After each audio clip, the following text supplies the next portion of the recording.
Noah is a big-budget biblical epic with dazzling visuals and an impressive cast that tells us, what am I doing?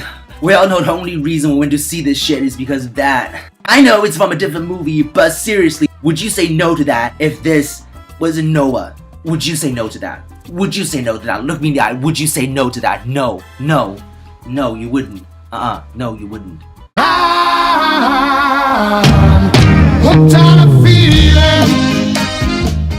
Only director Darren Aronofsky has the chops to follow Black Swan with a film this ambitious and CGI filled.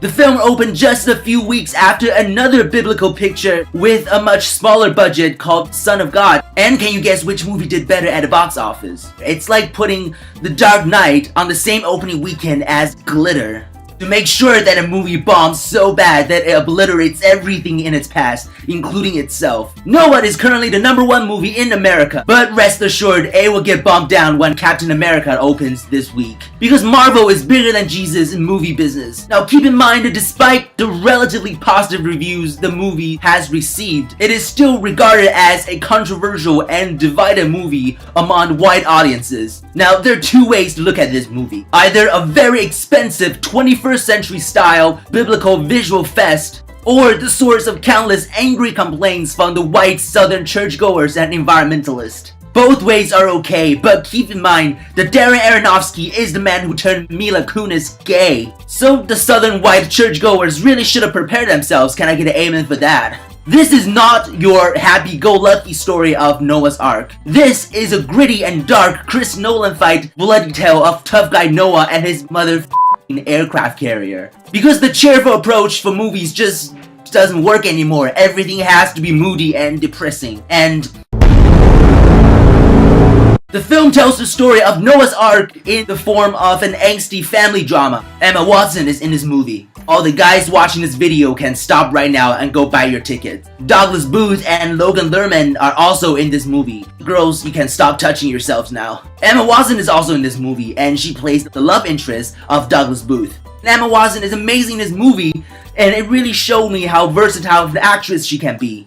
Oh, did I mention Emma Watson is in this movie too?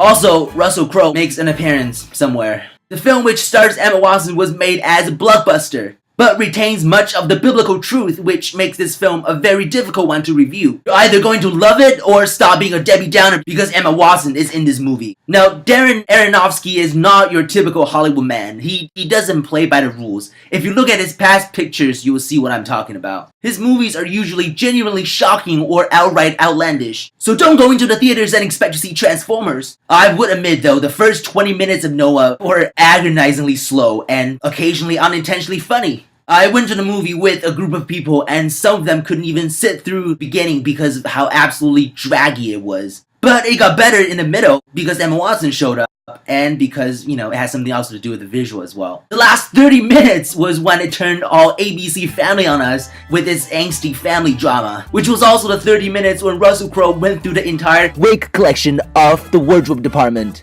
And it was also the part when Emma Watson gives birth. If you're still with me right now, what the hell's wrong with you? But in order to truly appreciate this movie, you have to go in and expect nothing but Emma Watson and the entertaining movie and nothing more. If you feel like you're really gonna get spiked because religious concerns, don't waste your money on this one and go see Son of God instead. It is the driest movie in the history of dry movies, but I heard the church folks responded to it pretty well.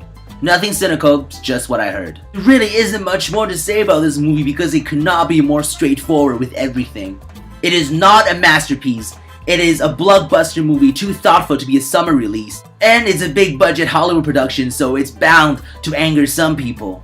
But I found it entertaining and a lot better than what I thought it'd be. And most importantly, it didn't feel patronizing with its religious messages. On a scale of 1 to 10, I would give this film a 6.5, not counting the 3.5 I would give to Emma Watson for being the genuinely beautiful human being that she is. This is Kev signing. If you're a guy and you're still watching this video, I'm seriously beginning to think you might be a little